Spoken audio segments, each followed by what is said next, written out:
মোহাম্মদপুরে ৭ মসজিদ এলাকায় সাদিক এগ্রোর দখলকৃত রামচন্দ্রপুর খাল খননে আজ ফের অভিযান পরিচালনা করবে ডিএনসিসি। এ বিষয়ে আরো জানাতে এই মুহূর্তে ওই এলাকা থেকে সরাসরি যুক্ত হচ্ছেন সহকর্মী এম এ আজিম। আজিম, আপনি নিশ্চয়ই শুনছেন, আজকে তো অভিযান হওয়ার কথা, সেক্ষেত্রে আজ এখন কি পরিস্থিতি দেখছেন? অভিযান শুরু হয়েছে কিনা বিস্তারিত জানাবেন।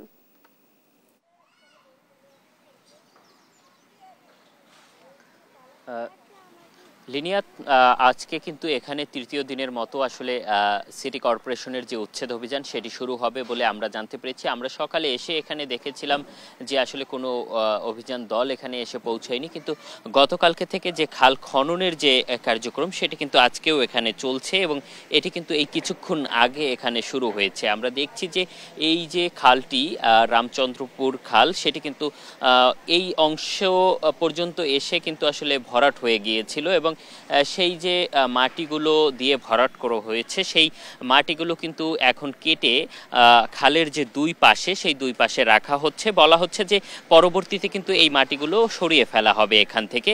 এবং গতকালকে আমরা এসে দেখেছিলাম যে উচ্ছেদের পরপরই যে রাতের মধ্যে আবারও বাঁশ এবং টিনের বেড়া তৈরি করা হয়েছিল, আজকে কিন্তু তেমন কোনো চিত্র আমরা দেখছি না। আজকে আমরা যদি এই সাদেক এগ্রোর অংশটি একটু দেখাতে চাই, এখানে কিন্তু তাদের যে অংশটি ভেঙে দেওয়া হয়েছিল সেই অংশটি তারা কেটে ফেলছেন এবং যে ভাঙা যে মালামালগুলো রয়েছে সেগুলো কিন্তু তারা নিজেরাই সরিয়ে নিচ্ছেন। এবং কালকে আমরা এই জায়গাটিতেই দেখেছিলাম যে তাদের খামারের যে ছাগল সেগুলো কিন্তু তারা আবারও তুলেছিলেন, তারা আবারও খামারের কার্যক্রম শুরু করেছিলেন। আজকে কিন্তু আমরা দেখছি যে এখানে সেই ছাগল বা ছাগলের যে ঘর সেগুলো সব কিন্তু তারা সরিয়ে নিয়েছেন এবং এখান থেকে যে ভাঙা অংশটি রয়েছে সেই ভাঙা অংশটি কিন্তু তারা কেটে সরিয়ে নিচ্ছেন।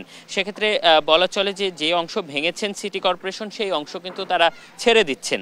এর বাইরে আজকে যে অভিযান আসবে এখানে সেটি আসলে এখন দেখার বিষয় যে তারা আরও কিছু অংশ ভাঙে বা ভাঙবে কিনা, সেই বা এর বাইরে যে রয়েছে যে এই যে খালটি সেই খালটি কিন্তু এখান থেকে দীর্ঘ হয়ে একদমই বেড়িবাঁধ গিয়ে ঠেকেছিল এবং সেই বেড়িবাঁধের পরে কিন্তু আবারও খালটি ওইদিকে গিয়েছে। সেক্ষেত্রে কিন্তু যেই অংশটি এই মুহূর্তে উচ্ছেদ হয়েছে তার সামনেই কিন্তু একটি বহুতল ভবন রয়েছে, একটি ছোট টিন শেডের ভবন রয়েছে। তো এখন এখানকার মানুষ যেটি বলছেন যে এই খালটি কিন্তু এখানেই শেষ নয়, খালটি কিন্তু আরও দীর্ঘ হয়েছে। সেক্ষেত্রে যে উচ্ছেদ অভিযানটি চলমান রয়েছে সেই উচ্ছেদ অভিযানের মধ্যে এই খালটি পুরোপুরি বের করা বা পুরো অংশ উচ্ছেদ হবে কিনা সেই প্রশ্ন কিন্তু তারা করছেন। কারণ তারা যতদূর দেখেছেন যে এখানে যে বস্তিবাসী ছিল তাদেরকে তা উচ্ছেদ করা হয়েছে, কিন্তু এই যে একটি টিনের যে ঘর রয়েছে সেই টিনের যে একচালা যে একটি স্কুল বলা হচ্ছে সেটি আসলে কে করেছেন, এখানে নানান ধরনের নানান মন্তব্য রয়েছেন। তো সেটি আসলে ভাঙা হবে কিনা সেটি কিন্তু বারবারই প্রশ্ন উঠছে এবং বলা হচ্ছে যে এটি একটি প্রভাবশালীদের দখল, সেটি আসলে ভাঙবে না। তো যেহেতু এখনও অভিযান চলমান সেক্ষেত্রে কিন্তু বলা চলে যে এই অভিযান শেষ না হওয়া পর্যন্ত এটি বলা যাচ্ছে না যে আসলে সম্পূর্ণ খাল উচ্ছেদ হচ্ছে কিনা। তবে যে পর্যন্ত উচ্ছেদ হয়েছে সেই জায়গাটি কিন্তু যে পরিমাণ মাটি দিয়ে খালটি ভরাট করা হয়েছে সেটি মাটি খনন করতেও আসলে 2 থেকে 3 দিন বা তারও বেশি সময় লেগে যাবে। কারণ আমরা দেখেছি যে গত 2 দিনে কিন্তু যে পরিমাণ ভরা হয়েছে তার 10%ও আসলে খনন করা সম্ভব হয়নি। সেক্ষেত্রে এই অংশটি খনন করতে কিন্তু তাদের এখনও অনেকটা সময় লেগে যাবে। আমরা আজকে সিটি কর্পোরেশনের যে তথ্য কর্মকর্তা আমাদেরকে খবরটা দিয়েছেন যে এখানে আজকেও উচ্ছেদ অভিযান চলবে, তার সাথে আমরা কথা বলেছি, তিনি যেটি আমাদেরকে জানিয়েছেন যে আজকেও কিন্তু এর আগে যে সিটি কর্পোরেশনের যে নির্বাহী ম্যাজিস্ট্রেট মোতাকাব্বির উনি আজকেও এখানে আসবেন এবং তিনি এসে আসলে আজকে আবারও দেখবেন পরিস্থিতি এবং যেই স্থাপনাগুলো এখনো খালের মধ্যে রয়েছে বা যেগুলো ভাঙা দরকার সেগুলো তিনি ভাঙবেন। এবং এর বাইরে কিন্তু আসলে এই যে জায়গাটি শুধু এই জায়গাটিই নয়, এই খালটি যেই জায়গাগুলো থেকে গিয়েছে সেই দুই পাশ থেকেই কিন্তু কেউ গাছ লাগিয়েছেন, কেউ চালা তৈরি করেছেন, কেউ বাঁশ দিয়ে তার উপরে ঘর তুলে থাকছেন। তো এই জায়গা থেকে আসলে ভাঙা শুরু হয়েছে। তবে খালটি যতদূর গিয়েছে সেই জায়গাতেও কিন্তু ছোট ছোট দখলের চিত্র রয়েছে, সেই দখলগুলোও আসলে তারা কতটুকু উচ্ছেদ করবেন এবং এই উচ্ছেদ অভিযান আজকে তৃতীয় দিনের মতো চলছে, সেই উচ্ছেদ অভিযানটাও বা কতদিন চলবে সেটিও কিন্তু একটি দেখার বিষয়। তবে তাদের যে উচ্ছেদ অভিযান সেটি কিন্তু এখন একটা দিক থেকে প্রশ্নবিদ্ধ। সেক্ষেত্রে হচ্ছে যে যেই বস্তিবাসীকে ভাঙা হয়েছে তারপরেও কিন্তু আসলে এখানে আরও অনেকগুলো ঘর রয়ে গিয়েছে, সেইগুলোতে কিন্তু তাদের কোনো এই মুহূর্তে কোনো পদক্ষেপ দেখছেন না। তবে বস্তিবাসী কিন্তু এখানে ঘর না থাকলেও তারা কিন্তু এখানে এখনও দিন কাটাচ্ছেন, সকাল হলেই এখানে চলে আসছেন এবং এখানে থাকছেন, অপেক্ষা করছেন। তাদের মনের মধ্যে একটি প্রশ্ন যে শুধুমাত্র কি তাদেরকেই উচ্ছেদ করা হচ্ছে কিনা।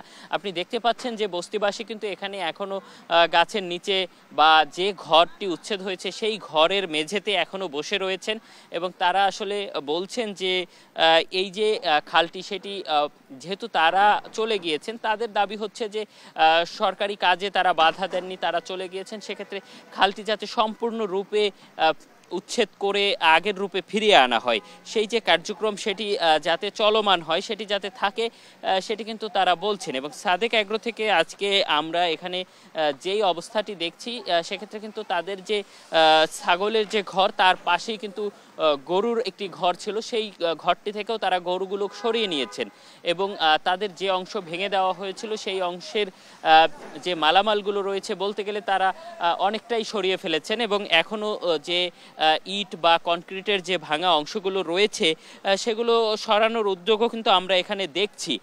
এবং যে গরুর ঘরটি ছিল সেটির উপরে যে মালামালগুলো রয়েছে, আমরা যদি একটু এই ঘরটির উপরের চিত্রটি একটু দেখাতে চাই, কারণ তাদের নিচে খামার ছিল, উপরে কিন্তু তাদের অফিস ঘর ছিল। সেই অফিস ঘরের চিত্রটি একটু যদি আপনাদেরকে দেখাই, সেখানে যে টেবিল বা অন্যান্য যে মালামালগুলো রয়েছিল সেগুলো কিন্তু তারা সরিয়ে নিচ্ছেন এবং আমরা এই মুহূর্তেও দেখছি যে তারা কিন্তু উপরে সেগুলো খোলার যে চেষ্টা সেটি করে যাচ্ছেন।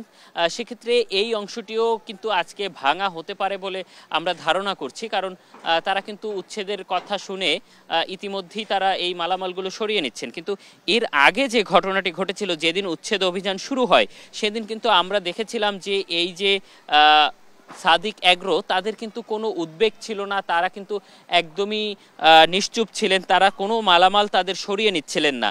তারপরে সিটি কর্পোরেশনের যে উচ্ছেদ টিম তাদের কার্যক্রমটি কিন্তু শুরু হয়েছিল সাদিক এগ্রোর অফিস ঘর ভাঙার মধ্য দিয়ে। সেক্ষেত্রে তখন কিন্তু অফিস ঘরের ভিতরে যত মালামাল রয়েছিল সব কিছুই ছিল এবং সব কিছুই একদম গুড়িয়ে দেওয়া হয়েছিল।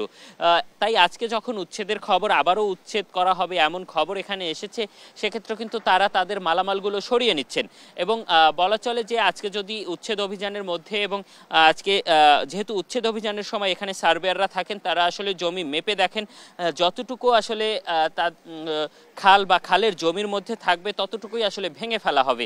সেক্ষেত্রে কিন্তু এই যে অফিস ঘর বা গরুর যে খামারের উপরে যে অফিস ঘরটি রাখা হয়েছে সেটিও ভাঙা হতে পারে, সেই কারণেই কিন্তু তারা মালামালগুলো সরিয়ে নিচ্ছেন, সেক্ষেত্রে যাতে তাদের ক্ষতিটা একটু কম হয়। এখানে আসলে যে খালটি, এখানে আমি যদি একটু আপনাদেরকে খালটি দেখাতে চাই, সেক্ষেত্রে এই যে খালটি এসেছে সেই খালটি কিন্তু বস্তিবাসী যেই অংশটি এই অংশটিতে দখলে নিয়েছিল এবং এই অংশটির দখলের পর ইউল্যাবের যে টিনের বেড়া, সেই ইউল্যাবের টিনের বেড়ার পর অল্প একটু জায়গা কিন্তু খালের জন্য রয়ে গিয়েছিল। এই যে জায়গাটি খালের জন্য রয়েছে এটি কিন্তু বলা চলে একটি নালায় পরিণত হয়েছে, যেটি থেকে আসলে পানি নিষ্কাশন করাই সম্ভব হয়ে উঠছিল না। সেক্ষেত্রে কিন্তু আসলে যে জলাবদ্ধতা শহরে তৈরি, সেটি কিন্তু একটি বড় সমস্যা তৈরি করত। এখন যে পরিস্থিতি এখনও রয়েছে, সেক্ষেত্রে এখনও কিন্তু এখান থেকে পানি চলাচল সম্ভব নয় এবং এই যে অবস্থা সেটি কিন্তু একদিন দুই দিনে তৈরি হয়নি, এটি কিন্তু দীর্ঘ দিনে তৈরি হয়েছে। সেক্ষেত্রে কিন্তু সিটি কর্পোরেশন বা এই খালটি এতদিন যখন ওয়াসার আন্ডারে ছিল তাদেরও কিন্তু দায়বদ্ধতা রয়েছে, কারণ যখন এই খালগুলো দখল হয় তখন কিন্তু তারা প্রাথমিকভাবে বাধা দেয় না এবং প্রাথমিকভাবে বাধা না দিয়ে দেখা যায় যে একজন দুজন করে একে একে কিন্তু খালগুলো একদমই মেরে ফেলে এবং সেই জায়গা থেকে কিন্তু তারা দায় এড়াতে পারে না এবং তাদের যে একটি অভিযোগ থাকে যে এই খালগুলো দখলের ক্ষেত্রে যে কর্তৃপক্ষ থাকে তাদের কিন্তু একটি সংশ্লিষ্টতা থাকে এবং তাদের কিছু কর্মকর্তা বা তাদের কিন্তু কোনো যারা রয়েছেন তাদের যে কর্মকর্তা বা নিচের যে কর্মচারী লেভেলের যারা রয়েছেন তাদের যোগসাজশেই কিন্তু এই খালগুলো এভাবে করে দখল হয়ে যায় এবং দখলের